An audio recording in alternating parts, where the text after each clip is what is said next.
खबरों की शुरुआत करते हैं और सबसे पहले बात करेंगे उस उपचुनाव को लेकर। पिछले कुछ दिनों से लगातार आप देख रहे हैं उपचुनाव को लेकर कितनी सियासत हो रही है, खास तौर पर महागठबंधन में जो टकराव हुआ, कांग्रेस पार्टी आरजेडी जो साथ साथ चल रही थी, दोनों में अलग बिखराव हुआ। लेकिन अब आपको महत्वपूर्ण बात यह बता दें कि देखिए अब पप्पू यादव भी मैदान में आ चुके हैं और पप्पू यादव ने कांग्रेस पार्टी को समर्थन करने की बात भी कह दी है, क्योंकि चिट्ठी लिखी गई थी कांग्रेस पार्टी की तरफ से और उसके बाद पप्पू यादव ने समर्थन किया है। हालांकि अटकलें लगातार लगाई जा रही थी, लेकिन आपको बता दें कि पप्पू यादव ने इसका समर्थन किया है। अब इससे कितना समीकरण में बदलाव होगा ये भी देखने वाली बात है। तो आपको बता दें कि विधानसभा उपचुनाव को लेकर बिहार की सियासत लगातार गरमाई हुई है और जा प्रमुख पप्पू यादव। देखिए पप्पू यादव की अगर बात की जाए, पिछले कुछ सालों में आप देख रहे हैं कि राजनीति में एक अलग तरीके से वो अपनी पहचान बना रहे हैं, चाहे जनता की सेवा करके या सरकार के खिलाफ हल्ला बोल के। अब कांग्रेस पार्टी की बात की जाए तो देखिए कांग्रेस पार्टी ने महागठबंधन से अपना रास्ता तो अलग कर दिया, लेकिन कांग्रेस पार्टी को भी जमीन तलाशना है। और आपको बता दें कि चिट्ठी लिखी गई थी और चिट्ठी का जवाब भी मिल गया है। पप्पू यादव ने समर्थन किया है। इस वक्त की बड़ी खबर आपको बता रहे हैं। दरअसल उपचुनाव को लेकर जिस तरह से सियासत जारी है, कुशवेश्वर स्थान तारापुर में हो रहे उपचुनाव को लेकर एनडीए तो एकजुट है, लेकिन विपक्ष में लगातार आप देख रहे हैं किस तरह से बयानबाजी हो रही है। आरजेडी और कांग्रेस अपने अपने उम्मीदवार को उतारकर मुकाबला जो है वो रोचक बना दिया है। और इसी बीच कांग्रेस प्रदेश अध्यक्ष मदन मोहन झा ने पप्पू यादव को पत्र लिखकर अपने दोनों उम्मीदवारों के लिए समर्थन मांगा था और इसे लेकर पप्पू यादव ने अब समर्थन दे भी दिया है। जी हां, तो अब देखने वाली बात यह है कि इस पर सियासत और कितनी होगी, क्योंकि आप बखूबी समझिए अभी तक मुकाबला ऐसा लग रहा था, जब उपचुनाव की बात सामने आई थी तो ऐसा लग रहा था एनडीए के बीच और महागठबंधन के बीच मुकाबला होगा। एनडीए की बात करें आप, कई मुद्दों को लेकर एनडीए में बिखराव तो दिखता है, लेकिन सवाल यह है कि जब यहां उपचुनाव की सीटों को लेकर ऐलान होना था, एनडीए एकजुट दिखाई दी। आपने देखा एक मंच पर सभाएं और एनडीए की तरफ से नाम का ऐलान किया गया, लेकिन सवाल उठता है महागठबंधन को लेकर। तो कुशवेश्वर स्थान की बात कर ले, तारापुर की बात कर ले, और जो बवाल हुआ, जो विवाद हुआ कुशवेश्वर स्थान को लेकर, क्योंकि देखिए कांग्रेस पार्टी की बात की जाए तो वहां पे कांग्रेस पार्टी का अपना दबदबा रहा है और कांग्रेस पार्टी चाहती थी कि टिकट कांग्रेस पार्टी को मिले, लेकिन आरजेडी चाहती थी, क्योंकि आरजेडी का अपना जनाधार है और आरजेडी ने अपने उम्मीदवार को टिकट दे दिया, जिसके बाद से ही सियासत गरमाई हुई है। और आपको बता दें कि कांग्रेस पार्टी ने अब बिहार में एकला चलो का कह सकते हैं आप एक उम्मीद भी जताई है और एक संगठन को मजबूत करने की बात सामने आई है। लेकिन अहम सवाल यही, बिहार की राजनीति को अगर समझे तो कांग्रेस पार्टी कितना मजबूत, कितनी जमीन पर पकड़ है, ये भी बखूबी समझने वाली बात है। और बात कर लें पप्पू यादव की, तो पप्पू यादव लगातार राजनीति में सक्रिय है और पप्पू यादव अब समर्थन देने की बात कह रहे हैं। तो देखना होगा कि किस तरह से सियासत गरमाएगी और इस पर कितनी सियासत होगी। तो आप देख सकते हैं इसे लेकर बयानबाजी भी तेज हो गई है। चिट्ठी लिखी गई थी कांग्रेस पार्टी की तरफ से और अब इसका समर्थन भी मिल चुका है।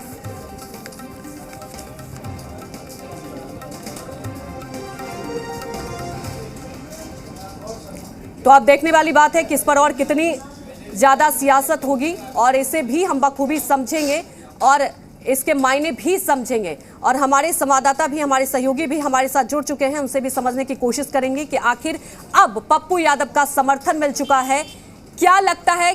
समीकरण की बात की जाए तो किस तरह से समीकरण में बदलाव। दूसरी बात यह है कि देखिए ऐसा लग रहा है कि अब तो ये जो मुकाबला आरजेडी की बात कर लें और कांग्रेस पार्टी को बात कर ले तो एक दूसरे पर पलटवार और वार कर रहे हैं, तो किस तरह से इसे लेकर और सियासत होगी।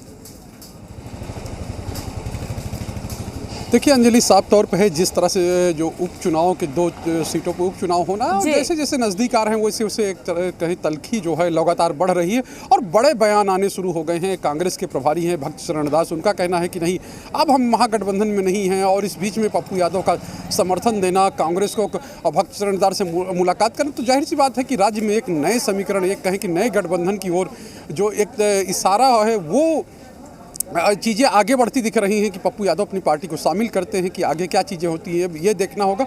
लेकिन सवाल ये है कि जिस तरह से महागठबंधन में चीज़ें चल रही थी, क्योंकि कांग्रेस अपनी परंपरागत सीट मानती थी कुशेश्वर स्थान को, और उसको उम्मीद थी अंतिम समय तक कि हमारे लिए ये सीट छोड़ी जाएगी क्योंकि उसके बड़े नेता हैं वो वहाँ से तो उनको राजेश राम वो वहाँ से जीतते रहे हैं। लेकिन इसके बाद राजद की ओर से जो है वहाँ प्रत्याशी खड़ा कर दिया गया और इसी के बाद जो चीज़ें बिगड़ी हैं, और साफ तौर पे उसके बाद से दोनों दलों के बीच में जो पुराने साथी हैं उनके बीच में लगातार तल्खियाँ बढ़ रही थी। और अब जिस तरह से भक्तचरण दास का बयान आया है और उसके बाद जो राजनीतिक घटनाक्रम देखने को मिला, तो उससे लगता है कि आने वाले दिनों में दोनों की राहें अलग हो सकती हैं। लेकिन एक सवाल ये भी कि कांग्रेस में कोई फैसला कांग्रेस आला कमान लेता है, यहाँ जो नेता कहते हैं उन पर ज़्यादा विश्वास राजद की ओर से भी नहीं किया। राजद के नेता लगातार ये कहते हैं कि नहीं, यहाँ के नेताओं की बात हम नहीं मानते, हम बात मानते हैं दिल्ली के नेताओं की। दिल्ली में क्या होगा, दिल्ली दरबार में क्या चल रहा है वो तय करता है। तो ये भी कई बार ये हम लोग देखने को मिला, क्योंकि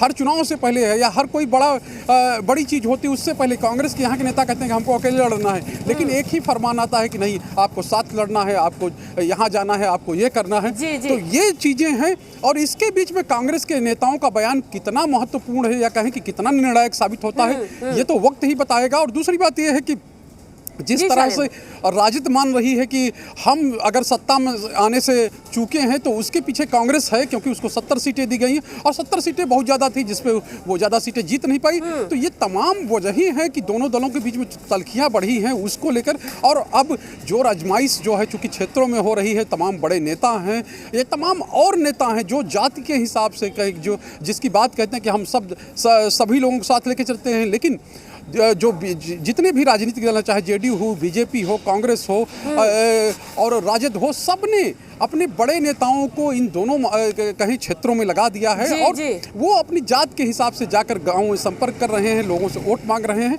और यही वजह है कि अब जब 30 तारीख नज़दीक आ रही तो तल्खियाँ भी बढ़ती हुई दिख रही हैं। बिल्कुल, तल्खियां बढ़ती हुई दिख रही है। लेकिन शैलेंद्र, ये भी आप बखूबी समझिए, अगर कांग्रेस पार्टी की हम बात करते हैं तो देखिए बिहार की सियासत को समझे तो बहुत ज्यादा कांग्रेस पार्टी आप देख रहे हैं कि कहीं ना कहीं जनता से दूर, जनता के मुद्दों से दूर लगातार अब जमीन तलाशने की कोशिश। अब कांग्रेस पार्टी ने ये तय कर लिया है कि देखिए वो अपना रास्ता अब अलग रखेगी। अभी तक जो महागठबंधन के साथ, और देखिए इसे लेकर सियासत भी हो रही है क्योंकि अब पप्पू यादव का समर्थन मिला है, तो ये कहा भी जा रहा है दूसरे पार्टी की तरफ से देखिए कांग्रेस तो हमेशा पिछलग्गू ही रहेगी। तो क्या कांग्रेस पार्टी की बात की जाए तो एक बहुत बड़ी चुनौती है कांग्रेस पार्टी के लिए कि आप जनता के बीच एक अपनी अलग पहचान, सबसे पुरानी पार्टी, लेकिन आज कांग्रेस पार्टी के लिए एक समझ सकते हैं असमंजस की स्थिति है। और दूसरी बात, बिहार की सियासत को समझे, ये जो उपचुनाव 2 सीट पर हो रहा है, लेकिन ये हर पार्टी के लिए नाक की लड़ाई बन चुकी है। जी बिल्कुल, नाक की लड़ाई बन चुकी है। और देखिए अभी आप इसको इस तरह से समझना चाहिए कि चाहे उत्तर प्रदेश हो और चाहे बिहार हो या कहीं पूरा उत्तर भारत हो, वो कांग्रेस के हाथ से एक तरह से पूरा निकला हुआ था। और इसके बीच में बगल का जो प्रदेश है वहाँ चुनाव होने हैं कुछ दिन बाद, उत्तर प्रदेश में वहाँ प्रियंका गांधी ने कमान संभाली है। और ये हो सकता है कि कांग्रेस, चूंकि अब यहाँ चुनाव 2020 में हो, 2025 में, 2024 में अगले चुनाव होंगे, तो ये भी हो सकता है कि कांग्रेस जो उत्तर प्रदेश की जो प्रयोग है उसकी तरफ धीरे धीरे बढ़ती हुई दिख रही हो कि हम भी यहाँ पर अभी से एक अकेले चलने की राह पर चलें और आगे जो आने वाले लगभग 3 से 4 साल बाद जो चुनाव होने हैं उसमें हम कुछ करिश्मा दिखाएं। बिल्कुल, अभी से ही तैयारी लोकसभा के लिए। और इसी बीच बड़ी खबर भी हम बताएंगे अपने दर्शकों को, आप हमारे साथ बने रहिए। जी हाँ, तो अभी हम चर्चा यही कह रहे थे कि क्या कांग्रेस पार्टी अब अपनी अलग पहचान बनाएगी बिहार